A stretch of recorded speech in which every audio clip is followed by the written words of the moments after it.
324 football pitches. The workers use a pulley system to get themselves around. It's meant to transport the fruit, but catching a lift saves them from walking.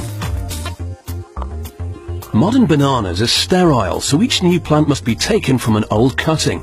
This is pretty tough work as the plants can grow several meters tall.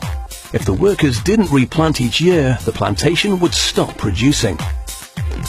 Once the fruit begins to emerge, the plants must be pruned.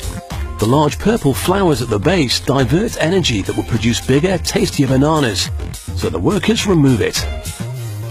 The remaining bunches are put into bags coated with insecticides to protect them from being eaten.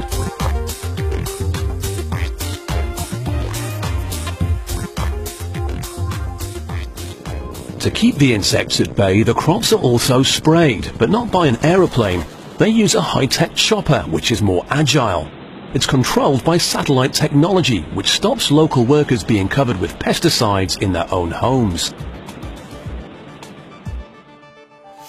These bananas have a radius of 3 centimeters, and although they're not ripe yet, now is the perfect time to collect them. When the fruit has reached this ideal size, these guys have the job of preparing them for the packing plant. Their protective bags are removed and foam inserts are placed between the bunches.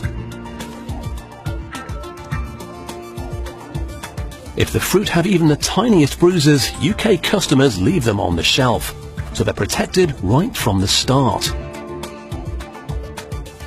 Enormous bunches are loaded onto the pulley system and join a long traffic jam of other fruit heading for the processing plant.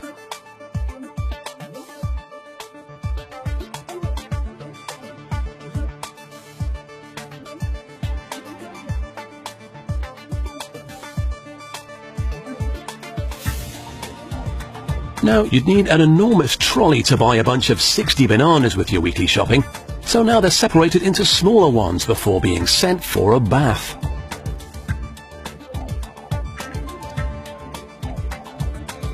Tough EU laws legislate for bananas' size, shape and even their curve, so the workers must be sure there are no slip-ups with any fruit that aren't up to scratch. Any that fail are thrown onto the waste conveyor, but they aren't discarded. They'll be used to feed local livestock or sent to be processed into baby food. The remaining bananas are then sent off for another bath, which kills off any spiders who may be trying to hitch a ride to a supermarket near you. The fruit is given its trademark branding and boxes are built to store them for their long journey across the Atlantic. This plantation has produced over 270,000 boxes of bananas. They're packed up and sent by the lorry load to the docks. Here, they're put on board ships in specially cooled containers for the journey to Europe. They won't be enjoying any sun on the deck though. It's an 11-day journey and being in the sun would ripen them too early.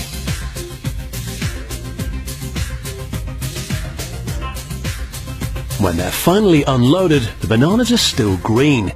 This means they can be stored until the shops need them.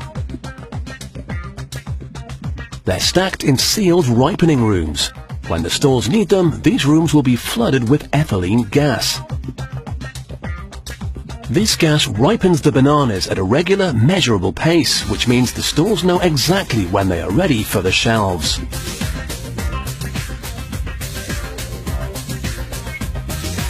So, from the exotic fields of a Costa Rican plantation to the supermarket trolley in the UK, the Brits are certainly bananas about their bananas.